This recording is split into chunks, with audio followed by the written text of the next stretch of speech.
Boa noite. Tudo animado? Glória a Deus. Vamos dar início à nossa escola bíblica e vamos abrir as nossas Bíblias, por favor, em 1 de Samuel, capítulo 6.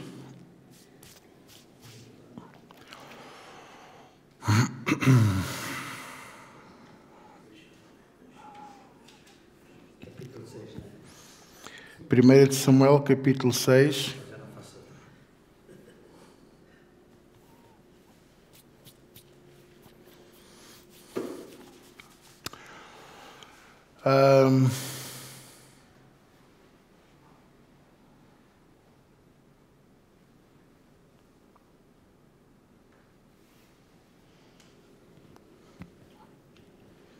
Às vezes as pessoas dizem-me assim: Deus agora é muito brando, porque nos tempos do Antigo Testamento ele era implacável, não poupava ninguém e o que tinha a fazer fazia e acabou e tal.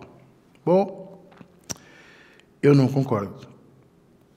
Eu não concordo porque Deus continua a ser exatamente o mesmo. Ele diz na sua palavra, em 1 de Pedro, que Ele é o mesmo ontem, hoje e eternamente.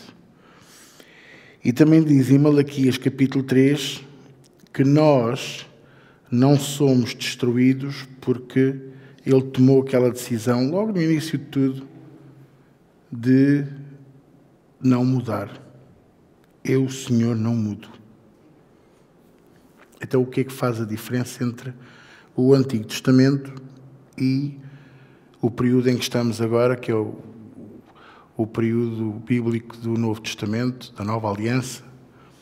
O que faz a diferença é que hoje existe a barrister, um solicitador, um advogado, alguém que tem uma procuração nossa e que nos pode representar diante de Deus Pai, e que quando a ira dele se acende, e garanto-vos que a ira dele se acende, é uma expressão que eu estou a transpor do Antigo Testamento para agora, para os dias de hoje. Eu quando penso na ira se acender, imagino sempre aqueles desenhos animados em que eles, para fazer o mal, ficar zangado, punham-lhe os olhos vermelhos e assim a cara toda iluminada, a raiar, aquela coisa. Eu não imagino isso, eu imagino o trono acender-se com a sua glória, porque Deus não vai nunca mostrar que está zangado, o que Ele vai mostrar é quando porque Paulo diz isto, aonde abunda o pecado, o que é que superabunda? Pronto, a graça, agora, através deste procurador que é Jesus, não é? Mas antes o que é que superabundava? A glória. A glória, a luz de Deus é que tapava e encobria as trevas que o pecado traz. Então, quando a Bíblia diz que a sua ira se acende, Ele acende-se na sua glória, a luz brilha forte para mostrar a todo o universo que o seu poder está intacto e a sua capacidade de liderança é a mesma de sempre e que Ele não tolera o pecado. Qual é a diferença? É que antes a palavra não tinha essa procuração, ainda não tinha nos consumido. Nós até costumamos cantar que o zelo de Deus nos consumiu. É verdade, nós fomos consumidos pelo zelo de Deus, mas fomos também devolvidos ainda nesta vida, não por esse zelo, mas pela sua compaixão e misericórdia através de Jesus Cristo.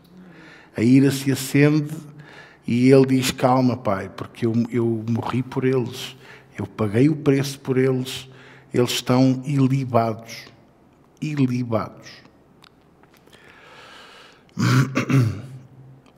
Mas há consequências.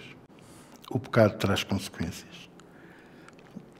Às vezes as pessoas acham que a minha pregação é dura e eu noto, sabe, que eu sou observador E eu noto quem gosta de ouvir a palavra e quem não gosta.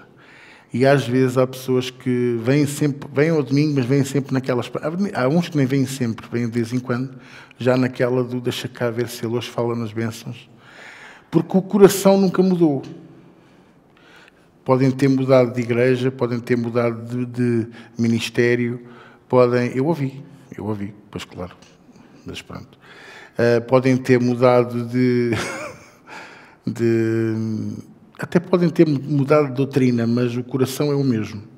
Então tem sempre aquela esperança de ver sinais nos ares, o pó de ouro a cair, ver o milagre fácil e mentiroso, que é aquele de...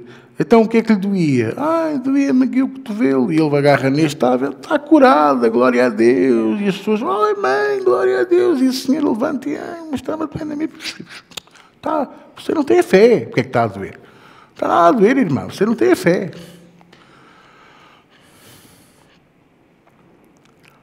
Mas não. Porque Deus tem feito milagres na mesma. Deus tem operado coisas extraordinárias. Mas a minha pregação não vai mudar. Lamento. Portanto, é caso para dizer aguentem-se à boca, porque eu não vou mudar. E eu vou continuar a pregar contra o pecado e a trazer salvação à nossa vida, a trazer redenção do Cordeiro Eterno para nós, lembrar-nos que temos a graça com o escudo, mas o escudo, diante do juiz, não vamos poder pôr as culpas nesse escudo. Vamos ter que mostrar que a nossa vida não é a mesma que já foi.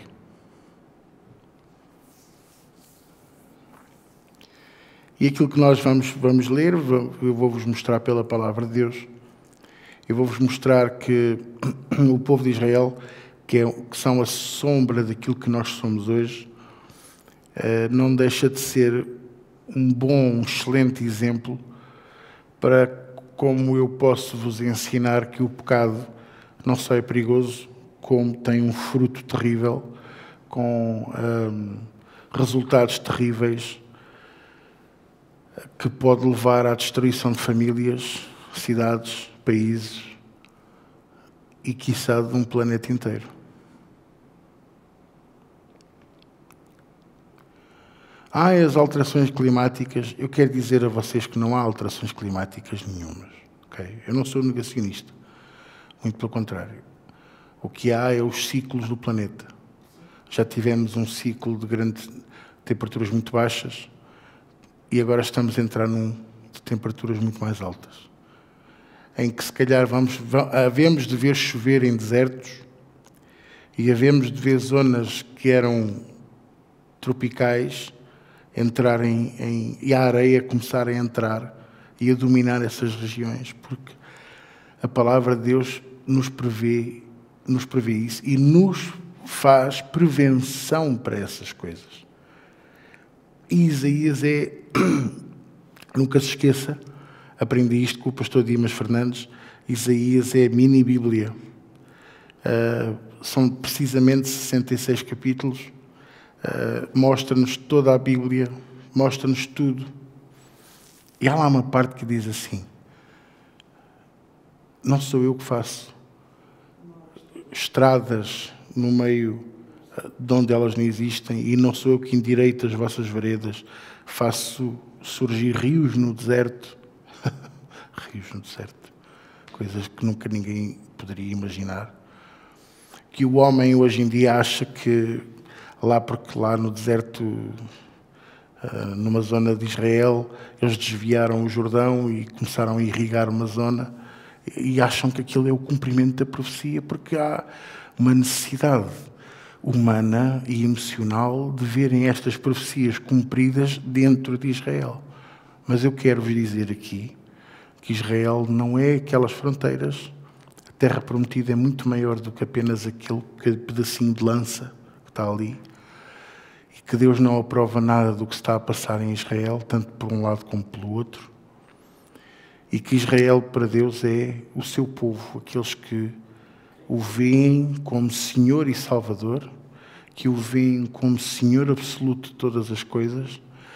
Para Deus, o povo dele nem é aquele que é judeu ou que é hebraico, ou que é israelita. É aquele que o vê como Senhor e Salvador, que o ama, que obedece e cumpre a sua palavra. Uns são por herança física, porque são descendentes, e nós somos pela fé, por causa de Abraão, ok? Por causa da promessa que Deus deu a Abraão, ok? E houve quem, graças a Deus, a seguir a Jesus, e da semente que Ele deixou para fundar a igreja naquilo que é o conceito de igreja, e tu és o Cristo, o Filho de Deus vivo, e sobre esta rocha edificarei a minha casa, e os portões do inferno não prevalecerão contra ela. Tu és o Cristo, o Filho de Deus vivo, é a essência, é a rocha, o pilar central da igreja verdadeira.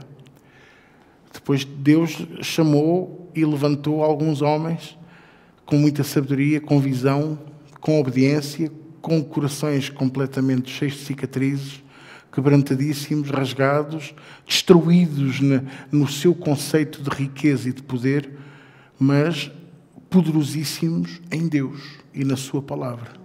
Ok? E nunca se esqueça disso. Se você for ler a Bíblia, desde o Antigo Testamento até o Novo, você vai ver que todos os homens e mulheres que Deus usou, Deus primeiro teve que destruir o ego deles. Primeiro teve que desfazer a riqueza que eles pensavam que tinham. Fez isso com Jó, fez isso com Abraão, fez isso com Elias e Moisés, fez isso com todos. Cite-me um e eu digo-lhe já o que é que Deus fez na vida dele, para você perceber que só depois de o destruir, o Senhor o pôde levantar, para que Paulo pudesse dizer: quando eu estou fraco, então eu sou forte. E quando eu achar que sou muito bom, prego muito bem, que sou o campeão do pedaço, é quando eu preciso de ir à oficina. Estão a perceber o que eu estou a dizer? Mas quando eu digo que eu sou miserável, que não valho nada, que eu choro na presença de Deus e que estou sempre disposto a humilhar-me diante dele, então o Senhor já nos acha dignos de nós sermos usados. Porque aí não há hipótese do ego humano ficar nem com 1 milímetro da glória de Deus. Quem é que me está a compreender? Eu quero dizer a vocês que muitas das vezes nós, ouça bem o que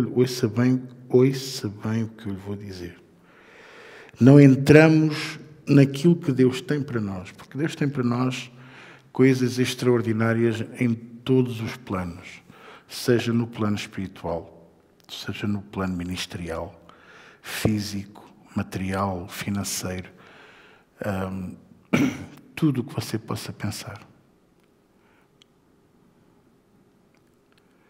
E às vezes nós não conseguimos entrar nesse plano por nossa causa própria, mas também por causa de coisas que se passaram para trás na nossa vida e na nossa família.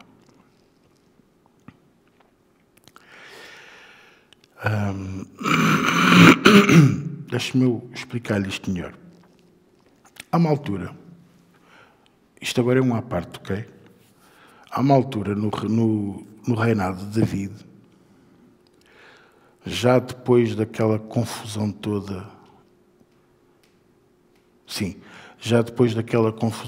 com Batseba e com Urias, que eu ensinei a semana passada, houve fome em Israel durante 3 anos. Não havia razão aparente para haver aquela fome, porque o povo estava a ser obediente a Deus, e você vai se identificar com isto. O povo era fiel, o povo dava os seus dízimos, dava as suas ofertas, cumpria a lei, cumpria as regras. David andava mais ou menos ali naquela coisa, na obediência, nos princípios. Mas a fome veio. 3 anos. Não foram 3 meses, foram 3 anos. E diz a Bíblia, você depois pode ler isto em casa, em 2 Samuel 21, se não estou em erro. E há uma altura em que o povo começa a questionar-se. E próprio David começa a pensar, espera aí, então, mas o que é que se está a passar? E olha que ele não se questionou no fim dos 3 anos. Ele questionou-se durante o primeiro ano. E veja que ele emenda a situação, ele obedece àquilo que Deus lhe manda fazer, que eu não vou dizer ainda, mas ainda demorou um tempo até acertar. Porquê? Porque Deus não se apressa. Deus não existe para nos agradar. E tenhamos isso firme no nosso coração. Deus não é um fazedor de prazeres, não está aqui para satisfazer as nossas vontades. Se vocês querem um Deus que vos faça as vontades, procurem o Benin, procurem o Maurice Churul, procurem o Edir Macedo, Jorge Tadeu. Esses fulaninhos é que ensinam que Deus existe para nos dar aquilo que a gente quer. Deus é um empregado, é um multibanco, é um cartão Visa, um livro de cheques. Há outros que eu poderia citar, digo só estes, só para os fazer ficar com comichão no cucuruto. Mas o que é certo é que Deus não existe para nos fazer os caprichos. Ele existe porque Ele é grande, Ele é glorioso, Ele é maravilhoso, Ele não tem comparação. E depois criou-nos para manifestar ainda mais a sua glória.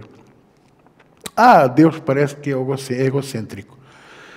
Pois é, normalmente quando uma pessoa diz isso, mostra a pequenez que tem, porque não consegue entender quem Deus é.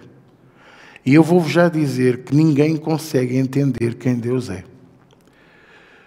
Moisés não conseguiu entender porque fez-lhe um pedido simples: mostra-me a tua glória.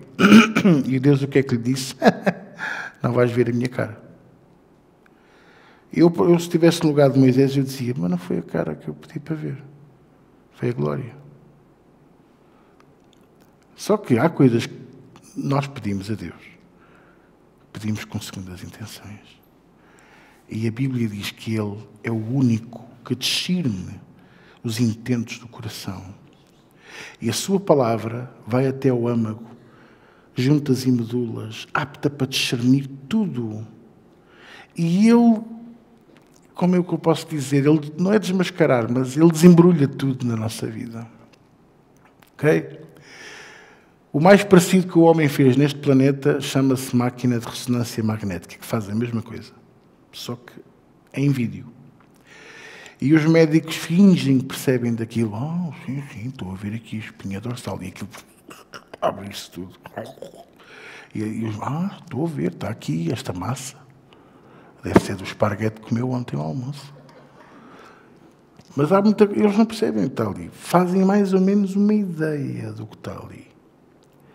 Mas Deus, quando nos vê e nos abre e que nos desfolha todos de dentro para fora, Ele vê tudo e Ele entende-nos. Quando Moisés lhe disse, mostra-me a tua glória, Ele não estava a pedir para ver a glória. Ele estava a pedir para ver a face dele. Não te vou mostrar a minha face, porque homem nenhum verá a minha face e viverá. E Moisés pensou, este eu não engano mesmo, pá. Aos outros, eu ao Ra e ao Sete e àqueles deuses todos lá do Egito, eu enganava-os.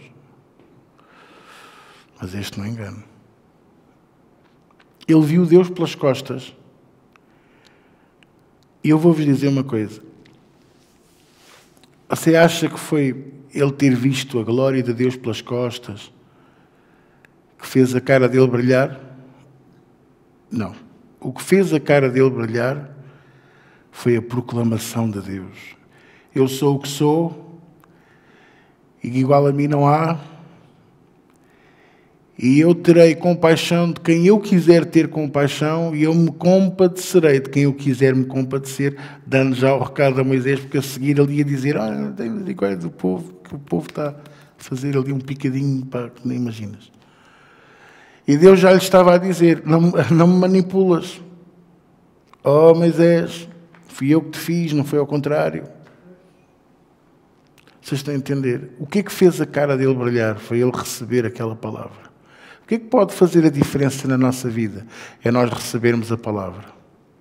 Nós recebermos a palavra de Deus. Vocês compreendem o que eu estou a dizer? Receber de coração grato, receber de coração aberto. Deixar-nos ensopar por ela. E a seguir, como é que eu posso fazer a minha vida brilhar? Praticá-la. Pô-la em prática. Eu tenciono fazer isso hoje. Já vou explicar como. 3 anos de fome, ao fim de, mais ou menos a meio, um bocadinho para o fim do primeiro ano, David foi consultar ao Senhor. Porquê aquela fome? Senhor, se eu estou em dia contigo, se o povo está em dia contigo, porquê é que estamos a passar necessidades? Porquê é que há fome na tua nação? E Deus disse-lhe, por causa de Saul. Eu, se fosse David, eu ao ouvir aquilo, eu dizia assim, poxa, o homem já morreu há não sei quanto tempo, já eu sou rei de todo Israel, já fiz tanta porcaria e não houve fome. E agora? Vem fome por causa dos feitos desse fulano, pá. Eu estou a sofrer os erros de um antigo rei. Provavelmente tu hoje tens problemas porque estás a passar erros da tua família. Que tu perpetuaste. Porquê? Porque tu fizeste coisas iguais ou parecidas. Eu vou dar aqui um exemplo muito claro. Eu teria tudo para ser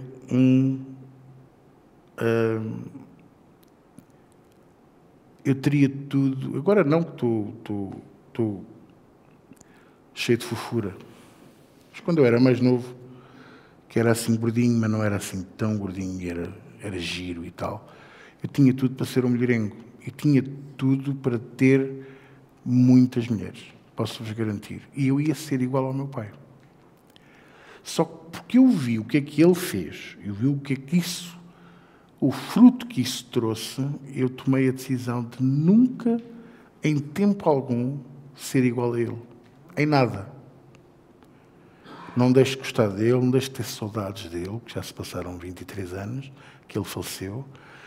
Não deixo de ter alguns ensinamentos dele e aprendi muita coisa com ele, tenho que assumir que é verdade. Mas aprendi muito mais sobre o que não fazer. E eu teria tudo para poder, provavelmente, ter destruído toda a minha vida, o meu ministério, tudo aquilo que eu possa ter ou pensar. Mas decidi não fazer. Eu cortei, eu destruí essa linha de ação.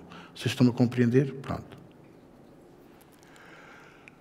O que não quer dizer que eu não venha a sofrer consequências dos erros dele.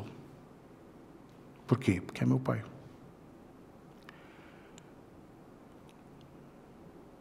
Às vezes as pessoas dizem assim, então, mas Jesus não foi suficiente na cruz do Calvário para nos livrar de toda a maldição. Gálatas 3:13, Cristo nos resgatou da maldição da lei. Sim, foi suficiente. Mas eu já expliquei. A maldição da lei ia nos levar aonde? À morte. Porque maldito todo aquele que for pendurado no madeiro. Mas não diz que nos iria resgatar das consequências do pecado, tanto da nossa vida como do que está para trás. Então, o que é que eu tenho que fazer? Muitas das vezes eu tenho que assumir essa culpa e tenho que pedir perdão. Muitas das vezes eu não preciso ir bater à porta das pessoas e pedir perdão a elas. Às vezes eu só preciso, de diante de Deus, dizer, Senhor, eu peço que Tu me perdoes a mim e à minha família. Perdoa os erros dos meus antepassados. Perdoa os erros dos meus avós. Eu não sei o que é que os meus avós fizeram. Muita maldição naquela casa. Porque, veja, o meu avô morreu novo. O meu pai tinha 8 ou 9 anos. O que é que era? A minha avó morreu novíssima porque ele tinha 18 ou 19. Estava na tropa. Ele nasceu porque antes morreu a primeira filha com meningite. E eu, ao analisar isto, eu vejo uma grande maldição naquele branch, daquele lado da família. Depois olho para a família da minha mãe, tenho uma tia que morreu com esquizofrenia. Tenho tios que eu nunca conheci, que nunca os vi. Não tenho ligação absolutamente nenhuma com eles. Um já faleceu, a outra ainda é viva. Às vezes nem acerto no nome. Primos. Eles tratam-me por primo quando mandam mensagem, lá de vez em quando o rei faz anos. Não sei que dia que o Dom Duarte faz anos, mas quando o rei faz anos, mandam uma mensagem. Mas eu não tenho ligação nenhuma com eles. Eu também não mando mensagens para eles. Vocês estão a perceber? Não gostas deles? Mas não é gostar, eu não os conheço. E eu vejo que isto é um modus operandi da própria família. Porque, por exemplo, a minha mãe não teve pai. Pai incógnito. Um fulano que ia lá à casa, apanhava a minha avó de assalto, comia, bebia, coisa e tal, e depois a mulher ficava grávida, e não é como hoje. Vocês estão a perceber, não é? E isto mostra que há o quê? Que há humilhação. Ou seja, quando nós juntamos, vemos que ambos os lados estavam debaixo de maldição. Foram destruídas de certeza absoluta, não é com nenhum pastor, foi com Jesus Cristo. Mas se calhar, nunca dissemos assim a Deus: perdoa-nos.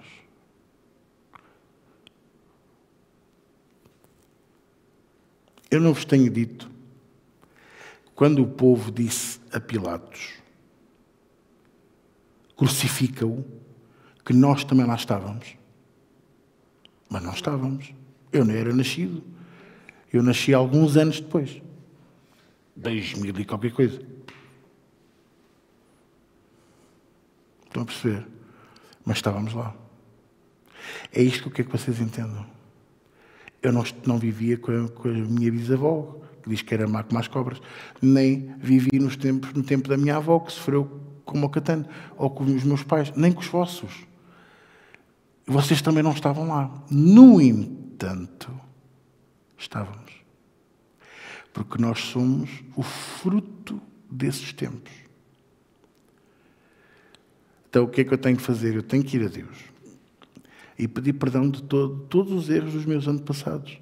Porquê? Porque foi isso que David fez. Quando Deus lhe disse que a culpa era de Saul por causa do que ele tinha feito a um certo povo, ele mandou chamar esse povo. Ele mandou chamar esse povo e a primeira coisa que lhes disse foi perdão pelo que Saul fez. Vocês entendem? Depois eles disseram lá umas coisas que precisavam que fossem feitas para que ficasse tudo sanado. Que eu prefiro que vocês leiam, eu não quero verbalizar aqui. E David fez-lhes tudo quanto eles queriam. Para quê? Para encerrar aquilo. Sabe o que aconteceu? Ao fim de 3 anos a fome acabou. Demorou um bocadinho a sair daquilo. Depois demorou porque quando tu plantas o trigo, ele leva 6 meses a nascer. Quando tu plantas o milho, ainda leva um bocadinho mais. A alface leva 15 dias. E nós não sabemos até que ponto que foi preciso tirar o sal da terra, se calhar era a terra queimada. Não é, Zé? Zélia? A gente não sabe.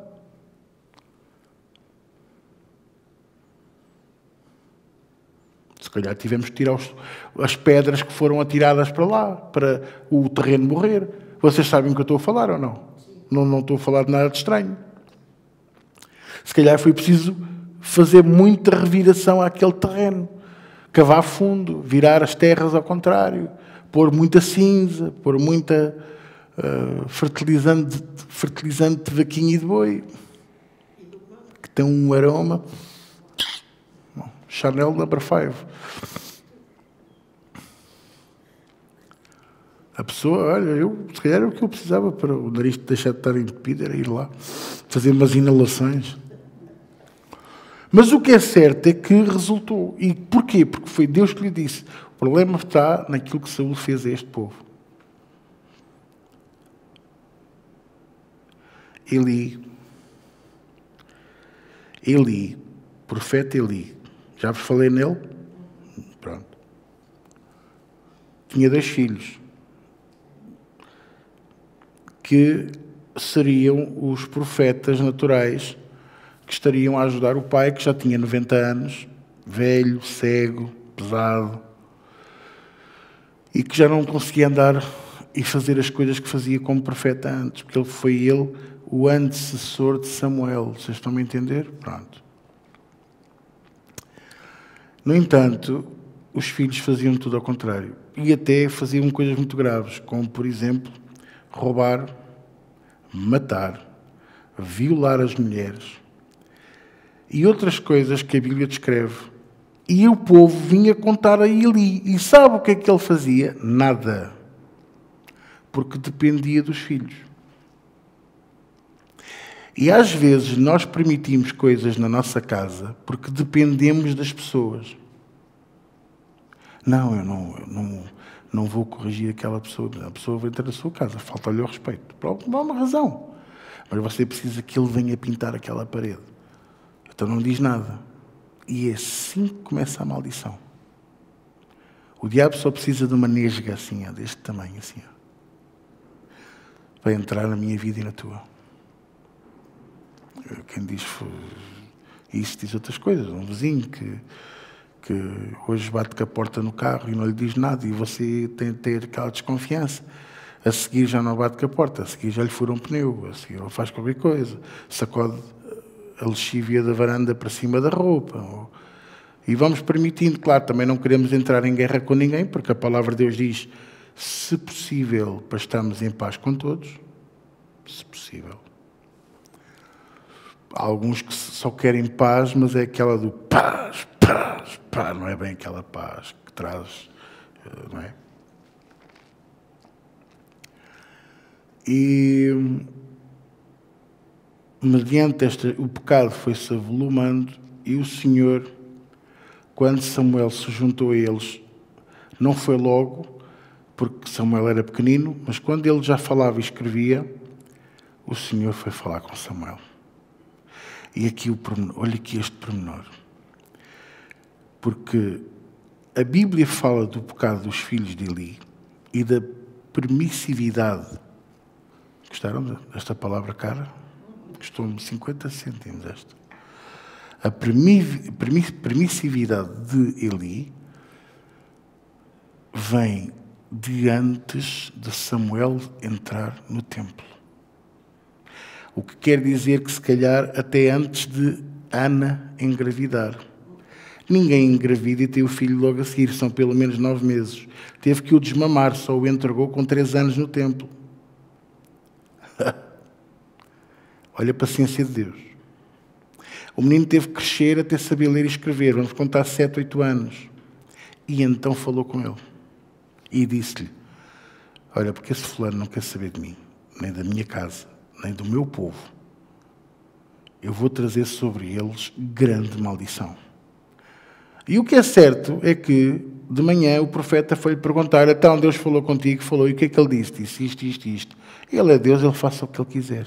Foi não acreditam, vão ver. Foi esta a resposta de Eli. Ele é Deus, ele faça o que ele quiser. Isto é chocante. A primeira vez que eu li, eu não acreditava.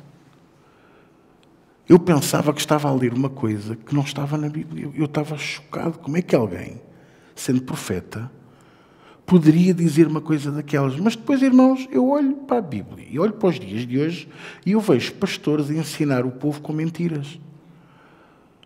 Eu vejo pastores a levantar 3 e 4 ofertas por reunião, com desculpas que é para o avião, que é para o sótão, que é para a cave, que é para... Vamos comprar mais uma quinta, vamos comprar mais não sei o quê. E não é nada, é tudo treta. É tudo para alimentar uma máquina que consome bastante dinheiro, porque também já não há controle. Ninguém pode aguentar uma casa onde não vive, mas que só em luz paga 50 mil euros por mês. E tudo em nome de Jesus. Nem 20 mil euros de água, porque tem 2 piscinas. E uma delas é aquecida. Vocês estão a perceber? Tudo em nome de Jesus. E porquê ter um avião quando cada viagem custa no mínimo 50 mil euros? Entre rota, combustível, hangar, manutenção, pagar ao piloto. E estes pilotos não ganham pouquinho. Portanto, isto não é brincadeira nenhuma. Mas eu vou quando eu quero, eu volto quando eu quero. Filho, eu também. Vou na TAP e volto na TAP quando eu quero E quando a TAP quer também. Mas não, porque tem que haver, a rota tem que ser aprovada. O plano de voo tem que ser aprovado. A rota tem que estar disponível. Eles têm que cumprir os requisitos da lei da aeronáutica. Vocês sabiam que um avião nunca pode estar a mais de 2 horas de um sítio onde possa aterrar? Nunca. Por isso é que a maior parte das rotas são circulares. Parece que andam ali às curvas, aos S, parece que fizeram a Estrada das Caldas. Mas não. É mesmo porque está feito para de Lisboa a São Paulo. Eles têm que estar sempre perto, primeiro da Madeira, depois de umas ilhas que há no meio do Atlântico, lá mais para o fundo, e depois perto do Recife, e então São Paulo. Nunca podem estar a mais de 2 horas de um aeroporto. É as leis da aeronáutica. Vai daqui para Angola. A curvatura está feita para ir a São Tomé e a Cabo Verde. E só depois é que vira para Angola. Vocês não sabiam disto, não? Pois é, mas eu sabia. Há mais de 20 anos que sei disto.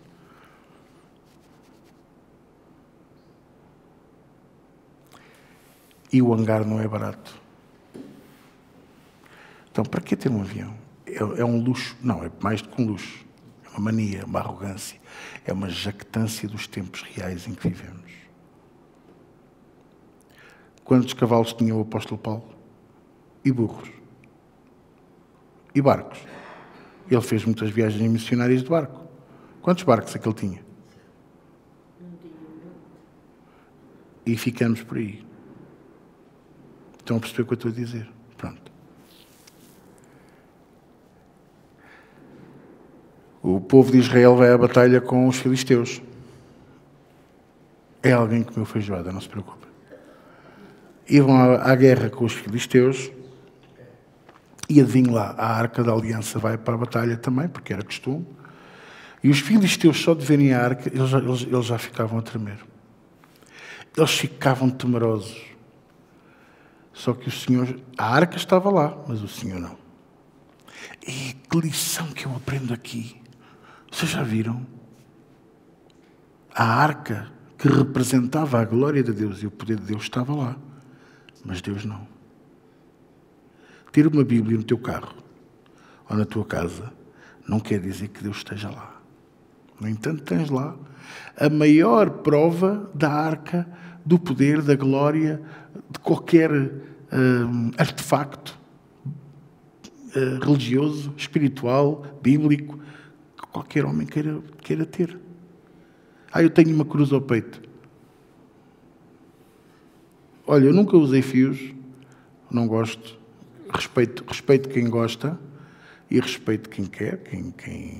Nós até temos ali na nossa livraria umas cruzes com os fios e tal, não é? Que eu acho giro nos outros, acho lindo. Em mim não gosto, nunca gostei.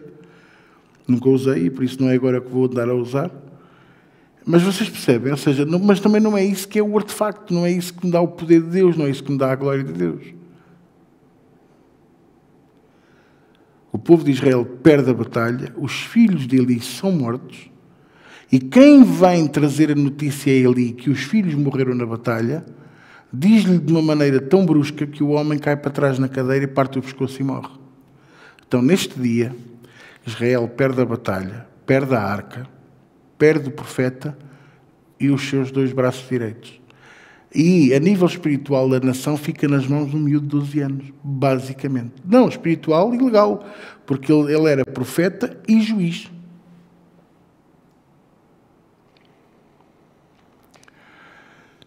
E quando nós pensamos nas consequências disto, o que aconteceu? O povo começou a empobrecer, doenças começaram a aparecer, a nação ficou escrava. E do lado dos filisteus, a arca estava no sítio errado. O que aconteceu?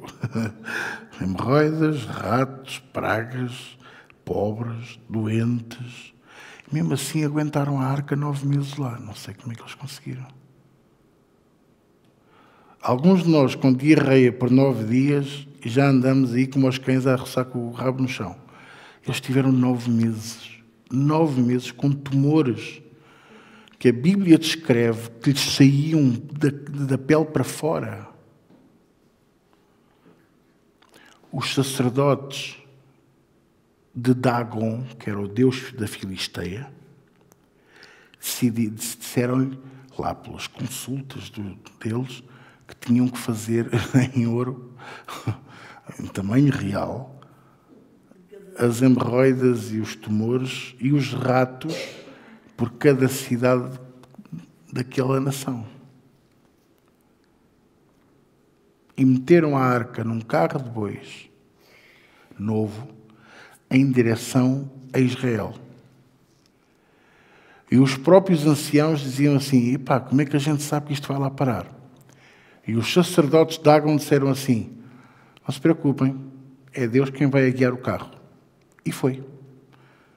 E sabem quando é que o carro parou? Quando o carro entrou em Israel. Numa pedra que ainda hoje está lá, que ainda hoje existe, que é a pedra de Josué, que é parece um menir assim em bico grande. O carro de bois veio da estrada e parou exatamente em frente àquela pedra. Os que estavam a debulhar o trigo olharam e disseram, ei, olha a arca do Senhor. Eu só estou-vos a contar isto, para vocês perceberem. Eu já vos mostrei que pela desobediência e pela maldade vem o preço do pecado. Mas agora vou-vos mostrar de outra maneira. O povo ficou todo feliz. Ei, glória a Deus, a arca da aliança está aqui. Ei, o pastor voltou de férias, glória a Deus. Ei, aquele irmão que há 10 anos não vinha à igreja voltou. Ei, tudo isso é maravilhoso. E o que é que aquele povo foi fazer? Abriram a tampa da arca e foram espreitar lá para dentro. Morreram todos. Morreram 50.070 pessoas. Estas coisas você só aprende a ler. Tem que ler. 50.070 pessoas. Imagino o primeiro a ir ver e já nem teve tempo de avisar, porque aquilo espalhou-se. E quem estivesse ali ao redor, caíram mortos. 50.000. Epá, Deus é muito mau. É assim que as pessoas pensam hoje. Não, o meu erro não conta. Conta é o fruto. E ele é mau, porque ele é que matou. Mas já ninguém diz que foram espreitar dentro da arca, quando todos sabiam que não podiam fazer, nem mexer nela. Então, o povo daquela zona teve medo, porque quem tem. E mandaram pessoas à outra localidade, à outra região, e disseram, olha, a arca está cá, não querem levar a arca para aí? Ah, mas porquê? Depois é que a gente espreitou lá para dentro, morreram quase todos. Então tragam a arca para cá. E pegaram no carro de bois e foram. E aquela arca foi para a casa de Abinadab. E aqui entramos na parte que vamos ler.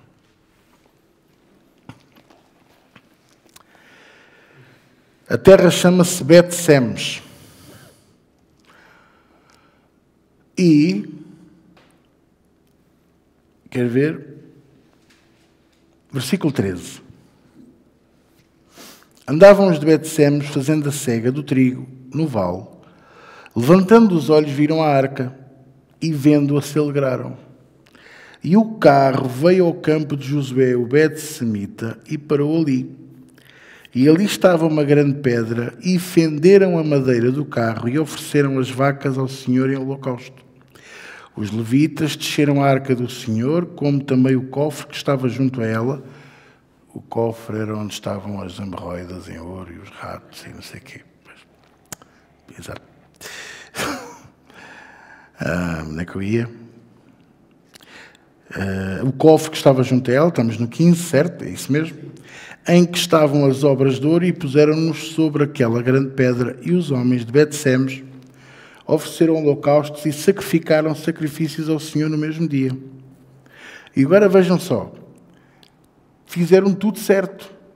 Mataram os bichos para sacrificar, queimaram a madeira para fazer o sacrifício e trouxeram os levitas para vir pegar na arca, pelas varas. Está certo. Fizeram tudo como era certo. Quantas vezes tu não fazes tudo certo e o frigorífico avaria na mesma? O carro fica em coma durante 3 semanas. Tu ficas doente e gastas montes de dinheiro em medicamentos.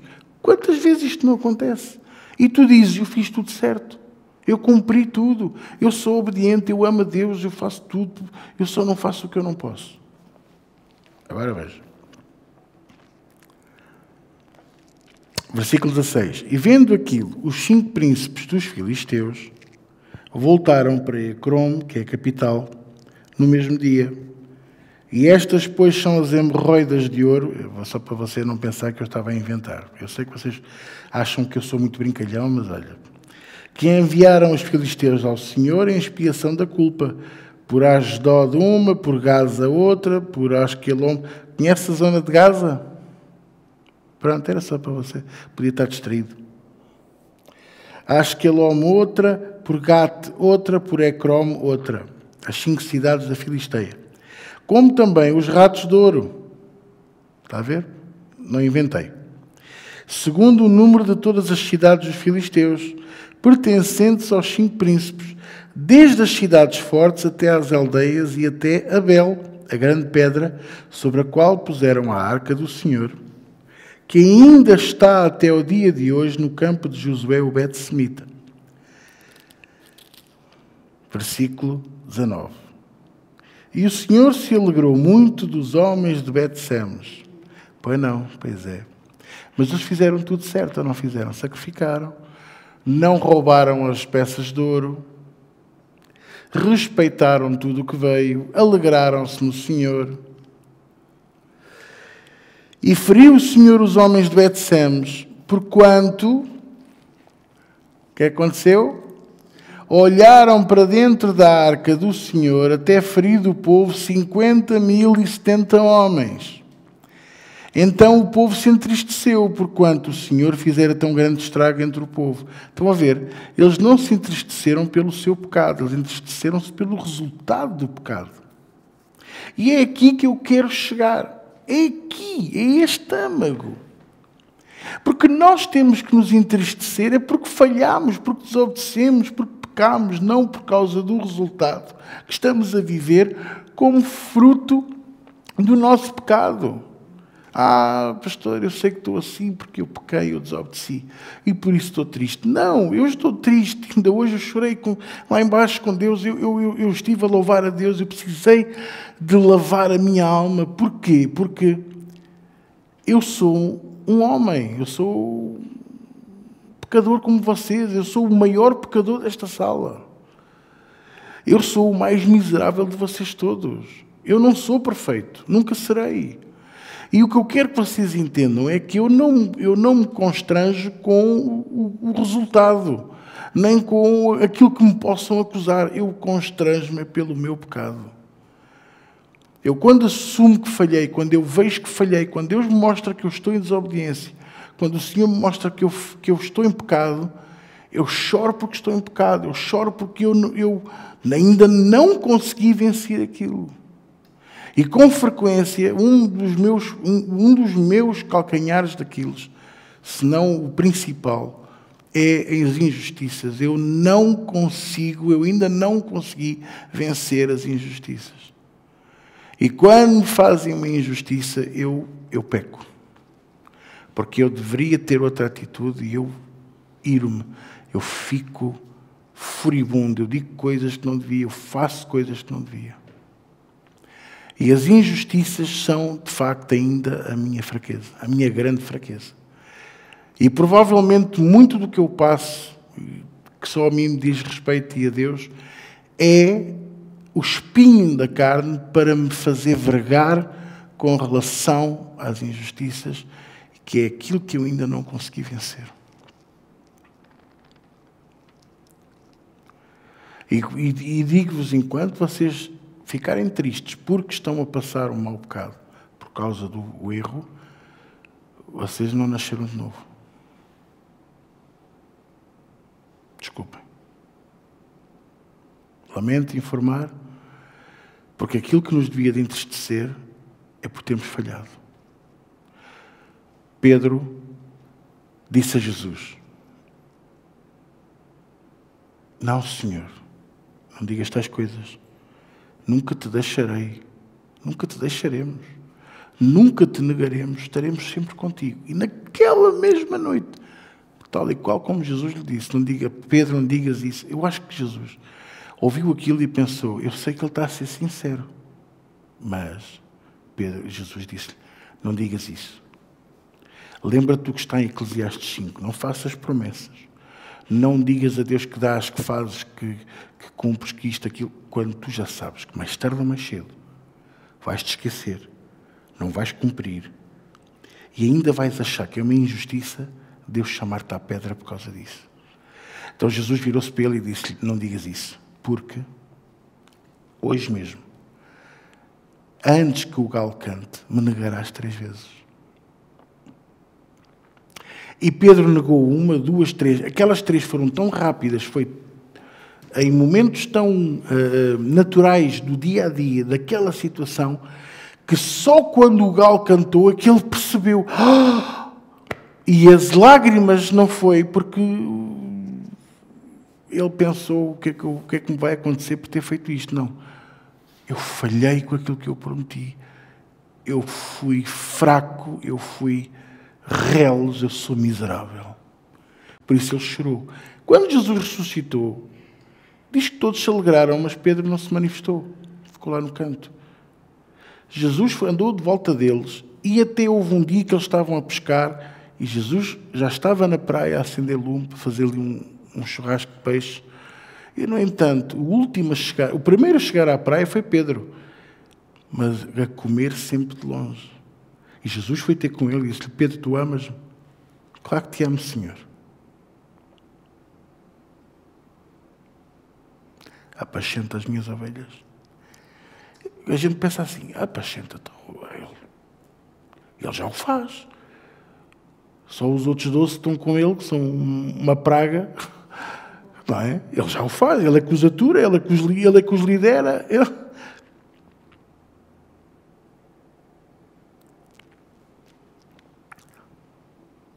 Apacenta as minhas ovelhas. Ser um exemplo para elas. Mostra-lhes que tu pagas o preço. E mesmo assim, não é suficiente. Porque a seguir Jesus disse, e os meus cordeiros? E voltou-lhe a dizer 2 vezes. A segunda vez, não é? As minhas ovelhas. Quer dizer, eu tenho que ter mais trabalho com os mais antigos do que com os novos. O dobro do trabalho com os mais antigos do que com os novos. Os novos são os cordeiros de leite, as bezerras que nós falámos a semana passada. Temos que amar, temos que mostrar o caminho. Olha, é aqui que se come. Tens sede, é ali que se bebe. Xixi cocó é ali ao fundo. Mas os outros, eles precisam de outro tipo de orientação. E eu assumo que se calhar eu falho, porque eu penso que são crescidos como eu e nem todos o são. E eu assumo. Por isso eu disse que eu ia praticar isso. Fazer o mesmo que David. Eu sou o primeiro, nesta noite, a assumir que sou um fracasso como pastor. A assumir que sou fraco, limitado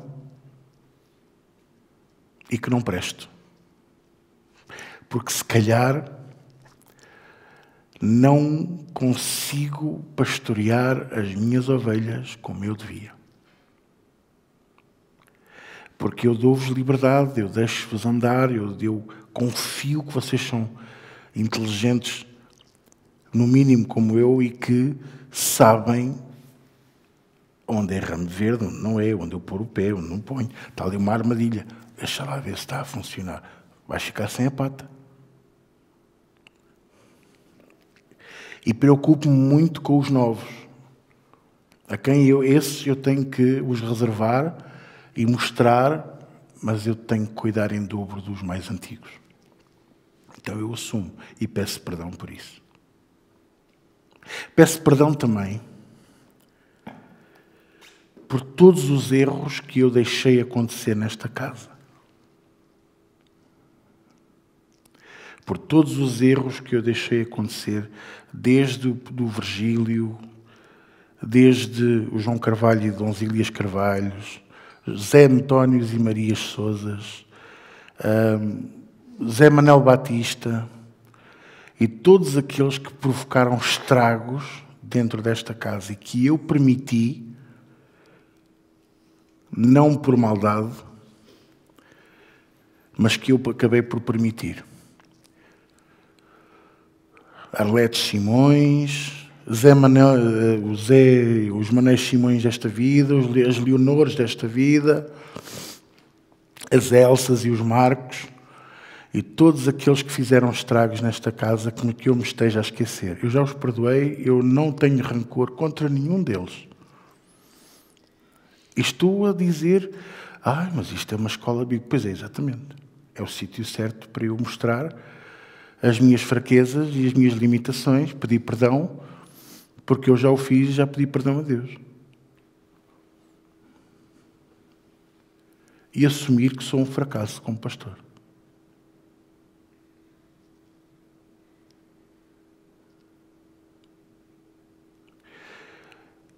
Não sou fracassado. Mas sou um fracasso, sim, sou. Paulo era um fracasso.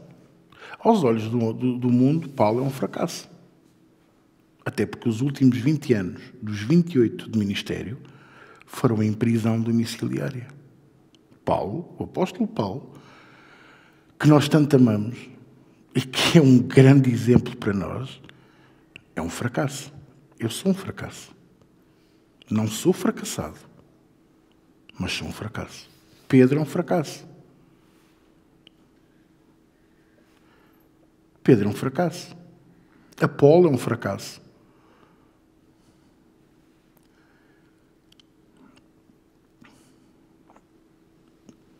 E nenhum de nós ainda conseguiu sequer chegar perto dos calcanhares de Jesus. Já nem digo ter a imagem, porque é o que ele requer.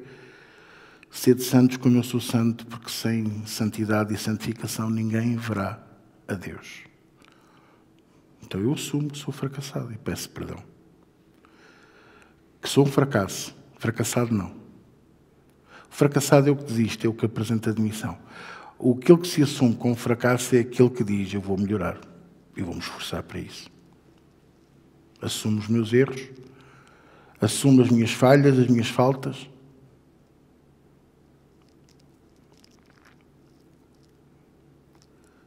Se calhar sou muito permissivo. Se calhar quero ser amigo de todos, quero ser bom para todos, mas se calhar sou bonacheirão.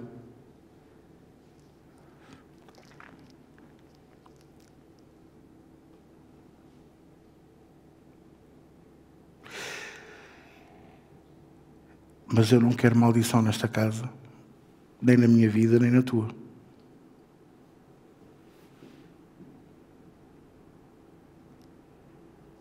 Eu não quero que a vossa vida, a vossa família seja amaldiçoada.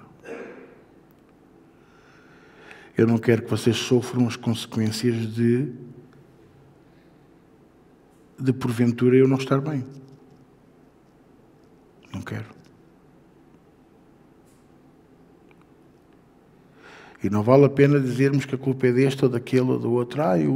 Os irmãos não vêm, ou os irmãos isto ou aquilo. Eu não estou por isso sequer em causa. Eu não ponho as culpas em ninguém. Ponho as culpas em mim. Agora vejam uma coisa. Você diz-me assim. Pastor, ainda esta semana houve um testemunho tremendo. Um menino que estava mudo, e o pastor orou, e aquele espírito mudo saiu, e a criança já fala.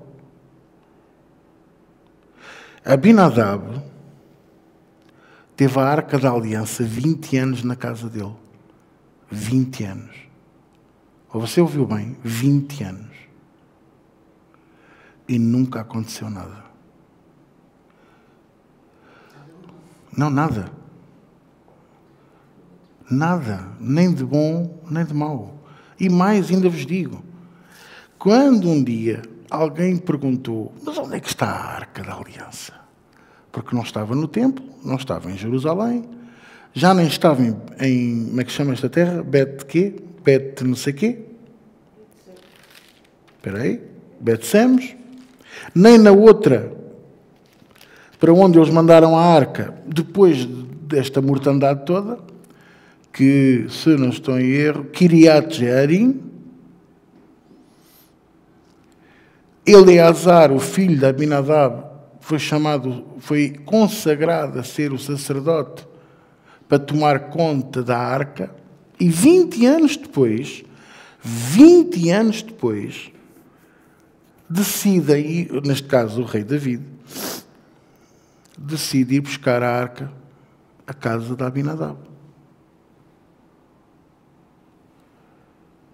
A arca já estava no meio da sala, com um paninho por cima, um napron.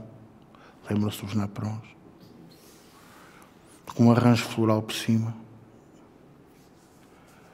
E com os bibelôs. Um a tocar guitarra, outro assim. Ou seja, a glória de Deus estava banalizada. Que engraçado! Não é o que está a acontecer hoje? As purpurinas a cair do... É pó de ouro, pastor. Não há unção, mas põem máquinas de fumo por trás do palco. Olha, a nuvem do Senhor está aqui. E aquilo faz aquela fumarada toda. E as pessoas acreditam. As pessoas acreditam nisto. Eu estou a ver um anjo aqui. Estou a ver um anjo. E as pessoas hoje acreditam mais em pessoas que dizem que veem anjos do que aquele que se ajoelha e diz assim: irmãos, o Senhor está a pôr no meu coração que temos que nos arrepender. A arrogância do ver, tocar. Por isso Jesus disse: mais bem-aventurado é aquele que creu e não viu do que aquele que quer ver. Vocês estão a entender? Bom, venha lá um bocadinho aí mais à frente. Vamos a 2 de Samuel, capítulo 6. Que engraçado, 1 de Samuel 6, 2 de Samuel 6. Passam-se 20 anos. Versículo 1 diz assim: tornou David a juntar os escolhidos de Israel no número de 30.000. Levantou-se David e partiu com todo o povo que tinha consigo de Baalá de Judá para levarem dali para cima a arca de Deus, sobre a qual se invoca o nome do Senhor dos Exércitos, que se assenta entre os querubins. E puseram a arca de Deus em um carro novo e a levaram da casa de Abinadab, que está em Geba. E Uzá e Aiô, filhos de Abinadab, guiavam o carro novo, porque Eleazar, se não estou em erro, já cá não estava. Estava só em espírito e em verdade. Versículo 4. E levando da casa de Abinadab, que está em Geba, com a arca de Deus, Aiô ia adiante da arca. E David e toda a casa de Israel alegravam-se perante o Senhor com toda a sorte de instrumentos de madeira, de faia, de harpas, saltérios, tamboris, e com pandeiros e com símbolos. Chegando à eira de Nacon, estendeu Uzá a mão à arca de Deus e segurou-a, porque os bois a deixavam pender. Então a ira do Senhor se acendeu contra Uzá. Lembra-se do que é que eu descrevi, o que é que era a ira do Senhor a acender-se? Não é propriamente a ira, é a glória. É como se...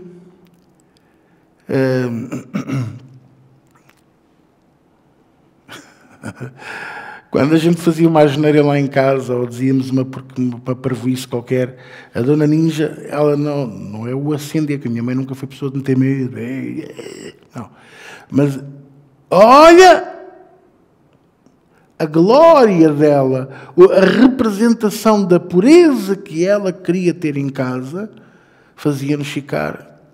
Estão a compreender? É a mesma coisa com vocês, não é? Quando tu chamas o Enzo, porque não é ira, é olha, tudo o que eu represento está aqui em causa. Estão a perceber ou não? Voltamos ao versículo que acho que era onde é que a gente estava? 7, exato. Então a ira do Senhor se acendeu contra Uzá, e Deus o feriu ali por esta imprudência, e morreu ali junto à arca de Deus. Paramos aqui. A palavra imprudência está mal traduzida. A palavra verdadeira é irreverência. Porquê é que Deus viu a atitude de Uzá como irreverência, se ninguém lhe tinha explicado que a arca não podia ir sequer dentro de um carro? E será que não havia uma alminha em 30.000 pessoas que visse as varas dentro das argolas da arca e dissesse assim: espera aí, então as varas é para a gente levar aquilo, não é para ir num carro. Mas a teimosia do eu sempre fiz assim, alô? Faz-vos lembrar alguma coisa? Eu sempre fiz assim. Alguém deve ter dito: mas foi assim que a arca veio da Filisteia. E foi assim que levámos a arca para a outra cidade que eu já não me lembro do nome, com aquele nome muito bonito, muito comprido, cheio de dífanes. Para a casa da Abinadab. Estão a entender ou não? Vocês estão a alcançar o que eu estou a ensinar? Então, aquele rapaz, irmão de Aiô, o irmão ia à frente a segurar a junta. Eu imagino isto. Ok? Um cordel, uma corda grossa, a segurar a junta para ir puxando os bois. E ele, se calhar, vinha atrás. E eles vinham todos contentes porque diziam: eu sou sacerdote. Uma gaita.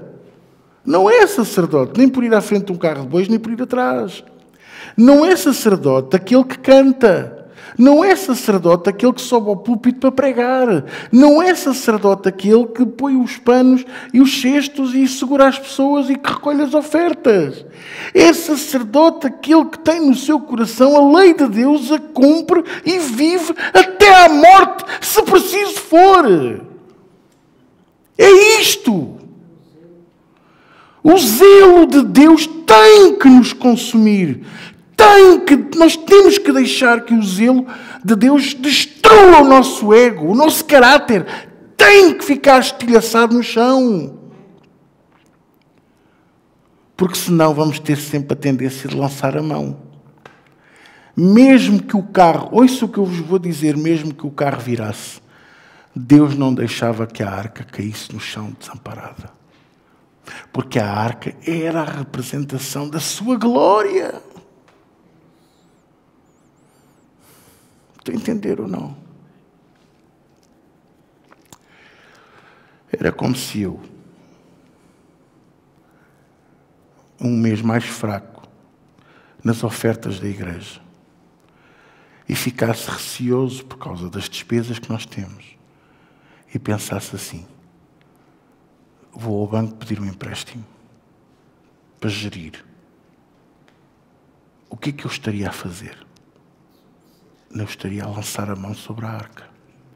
Eu estaria a dizer a Deus: tu não és suficiente, então eu preciso de segurar, porque tu vais cair. Tu já tens muitos anos, estás pesado. Vocês estão a entender ou não? É isto que eu quero que vocês entendam, que por vezes nós tomamos decisões que parecem certas, que o mundo diz, este é o caminho, mas que aos olhos de Deus são desobediência, e a sua ira se acende sobre nós. E a sua glória se manifesta poderosamente. Ele vem e supre. Não. Ele vem e põe-nos em correção. Que é como quem diz: vais aprender da maneira mais difícil, quando eu tinha a maneira mais fácil para te ensinar. Qual é a maneira mais fácil de Deus nos ensinar? Pela sua palavra e pelo seu Filho Jesus. Mas a maneira mais difícil é levar-nos ao chão. Estilhaçar-nos todos no chão e fazer de nós esfregona no alcatrão, se for preciso. Ele não tem medo que tu fiques a chorar, que te dói o cotovelo e que aleijaste o joelho. Ele pensa o mesmo que a minha mãe pensava e que eu penso quando os meus sobrinhos fazem as neiras, que é: eu estou a fazer isto porque eu vos amo. Eu estou a fazer isto porque eu quero que vocês não sofram. Não andem na porcaria, não andem na lama. Mas às vezes eles têm que lá ir. Senão nunca vão saber o que é, nunca vão aprender, nunca vão entender a vergonha de sair da lama. A vergonha de sair da lama é maior do que cair nela. Vocês estão a entender ou não? Porque tu sais todo sujo e não tens forma de justificar. Não é aquela queda que tu fazes assim. Ninguém viu. Não, toda a gente vai ver. E se não viram a tua queda, viram a tua saída da lama. Uzá, eu vou-vos dizer o que é que o original diz. Ele rasgou-se de dentro para fora, ele virou-se do avesso. Vocês imaginam as tripas assim para fora, assim. As pessoas viram aquilo. Há algum versículo que diga que a arca tenha virado? Não. A arca caiu no chão? Não. Estou a falar sério? Não. Eu dou-vos um minuto para vocês darem um olhinho. A arca caiu no chão. Mas perdeu-se uma alma. E toda a música parou, a brincadeira parou, a alegria parou e de repente ficou tudo. Até o rei David ficou, epa, espera aí. O que é que se está a passar aqui? Vocês estão-me a compreender? O que é que se está a passar aqui? O que é que estamos a errar? Porque aquele era um mocinho novo.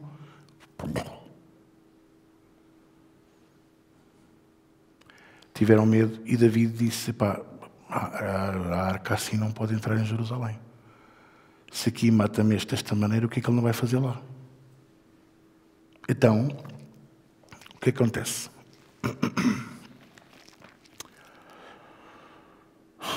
Versículo 8. E David se contristou, porque o Senhor abrira ruptura. Está a perceber agora a descrição?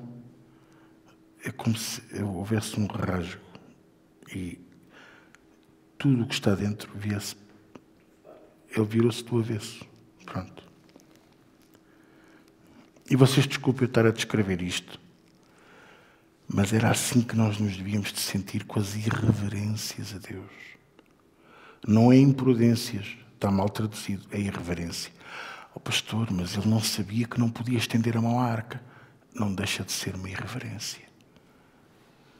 Ninguém podia mexer na arca. Eu digo-vos mesmo, o último homem que mexeu na arca foi Arão. E foi para pôr lá o quê?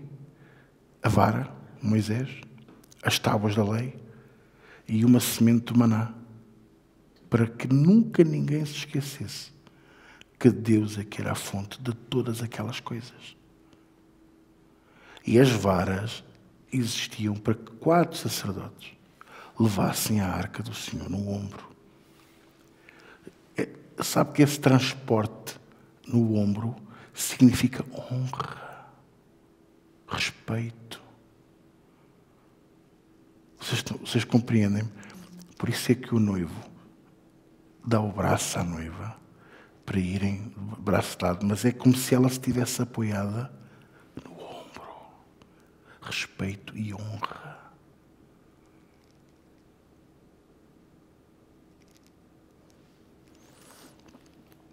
Versículo, ainda no 8. O David se contristou porque o Senhor abriu a ruptura em Uzá, chamou aquele lugar Pérez Uzá. Pérez significa morte, a morte de Uzá. É daqui que vem a palavra perecer, ok? Até ao dia de hoje. E temeu David ao Senhor naquele dia e disse, como virá a minha arca do Senhor?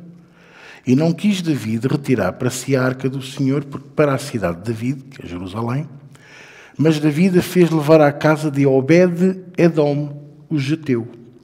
E ficou a arca do Senhor em casa de Obed-Edom, o geteu, 3 meses.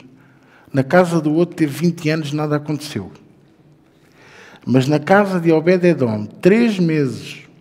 E abençoou o Senhor a Obed-Edom e a toda a sua casa. E sabe porquê? Porque a Bíblia diz que ele fez uma tenda específica só para a arca. E designou filhos para ficarem em serviço de proteção da arca. Honraram. Em 3 meses ele foi muito abençoado. Eu imagino as vacas gordas ali, darem leite, milhões de litros de leite. Uma espiga de milho, pipocas para toda a gente. Uma espiga de trigo, pão aí à maneira para todos. Cachos de uvas, 2 homens a transportar, porque a bênção do Senhor está na honra. Então,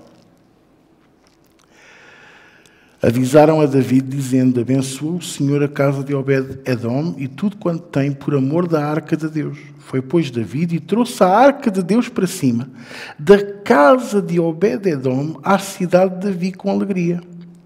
E sucedeu que, quando os que levavam a arca do Senhor tinham dado 6 passos, sacrificava bois e carneiros cevados. Espera aí, então eles davam 6 passos. Não eram os bois de certeza. Os sacerdotes já levavam a arca. As coisas já estavam a ser bem feitas. E David saltava com todas as suas forças diante do Senhor, e estava David cingido de um éfode de linho. E o resto você já conhece. O que é que eu quero dizer com isto? Eu posso ter a glória de Deus na minha casa e nada acontecer. E posso ter a glória de Deus na minha casa e tudo acontecer. Tudo depende da minha atitude e do meu coração. Se tens coisas a pedir perdão, pede. Pede a Deus, fala com Deus, limpa o teu coração, pede perdão dos teus antepassados, dos teus pais, dos teus avós, dos teus bisavós, até ao princípio de todas as coisas, se for preciso. Mas limpa tudo o que está para trás.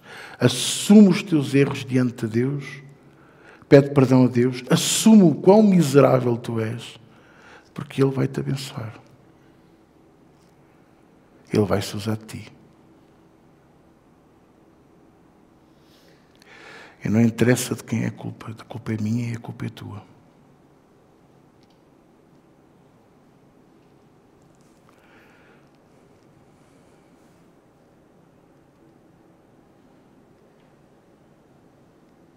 Amém? Eu arrependo-me, já há muitos anos que não acontece. Graças a Deus, e não vai continuar a acontecer. Mas eu arrependo-me até dos convidados que nunca deviam ter vindo à nossa casa. Houve alguns que nunca deviam ter vindo. E eu já pedi perdão a Deus disso. E por isso eu assumo que fracassei. Mas estou disposto a continuar e a melhorar. Vou continuar a ser miserável. Mas um miserável muito próximo de Deus. Um miserável cada vez mais dependente dele.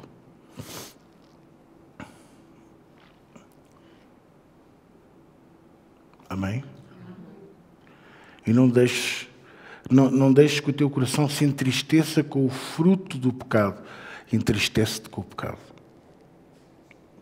Pede perdão a Deus do teu pecado. Paulo esteve 3 dias a orar, cego, em casa daqueles que era suposto ele ir perseguir e matar. E só ao 3º dia que o Senhor mandou Ananias ir orar por ele.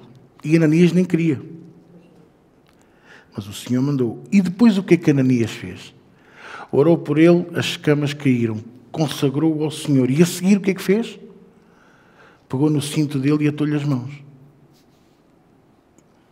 Com quem diz: o Senhor está feliz por aquilo que está a acontecer, mas olha que aquilo que tu fizeste, tu vais pagar integralmente. Você já reparou que Deus dá-nos cada vez mais provas disto que eu estou a dizer? E que não podemos ficar tristes com isso, porque é o resultado da nossa vida. Nós devíamos até dar glórias a Deus, porque foi o que aconteceu com Paulo, com Pedro, com Tiago, com João. Todos. Porque nós não somos perfeitos. Mas eu já me arrependi. Glória a Deus. O arrependimento leva-te à vida. Evita que a morte venha ao teu coração. Mas não evita que o fruto venha. Torna-se mais fácil com Jesus. Posso ouvir, amém? Pronto. Vamos orar? Querido Senhor, esta noite, obrigado. Obrigado, Senhor, pelo peso que saiu de cima de mim e de cima do teu povo.